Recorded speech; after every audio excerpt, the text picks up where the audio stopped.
We are in what in the future is going to be the center of food excellence for Southern Ontario, the Western Fair Farmers and Artisan Market. We have an amazing selection of vendors. There's so many different people here.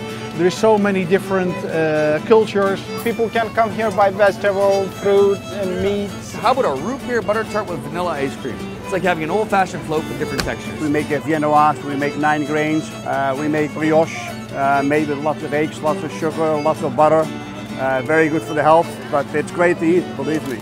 There's always something going on, and I think we sell around 1,000, 1,200 apple fritters every Saturday. Knowing that, we've got great bread products, we've got great meat products as well as other things is great for a business because it draws everybody in as opposed to just sort of having a one target market audience. A market like this is very important because there is no grocery store to suffice the local residents of the area. In 2005, we did a study that looked at the overall accessibility to healthy food retailers in London, Ontario. And what we found was that the downtown core and the Old East Village of London were what we call food deserts.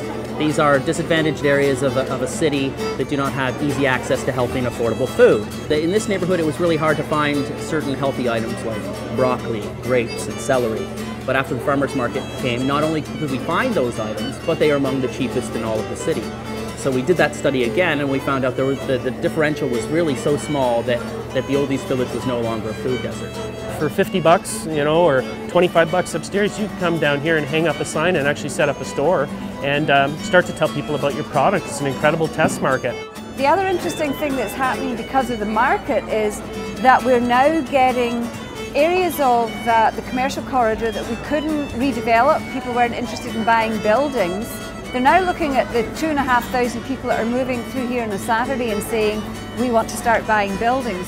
The impact of these kinds of markets, where the person who owns them and who the people who are in them understand that they are a force for community building, when you get that combination, the impacts in the urban community are really, really huge. It's not only providing a food product at a reasonable price, creating employment, economic development, we're providing community, which you absolutely can't put a price on. I know almost everybody that lives in the neighborhood that comes down here. I know where they live. If they have kids, and I have children that are growing up in the neighborhood, they interact, they play together. It's our equivalent of the Italian piazza. This is where people meet together on a Saturday. This is where information flows.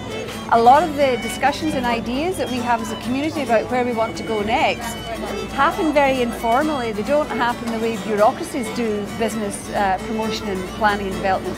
They happen informally around coffee at the market. It's not only about the commercial value of the market to the neighborhood that's important, it's about its ability to bring the community together by acting as that kind of third place. This market is the jewel of the neighborhood. It really is. It's one of those things that you go around London and people don't know exists, but the ones that do love it.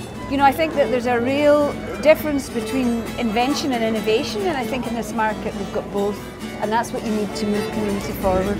It's taught me a lot of things, the market. It's very easy to come into a market in a community like this and say, this is a cute little market in a tough neighborhood, but there's so many different layers and diversity that are going on here that if you take the time to look at it, what I truly think is that we've stumbled upon a new economic reality, and when we look at London as a whole, a lot of their focus for economic development is the attraction of large production facilities or large factories, when really I think that the opportunity is truly in creating situations for local independent business to grow. We're ready at a starting point to leap off, and there's going to be some great things happening over the next few years.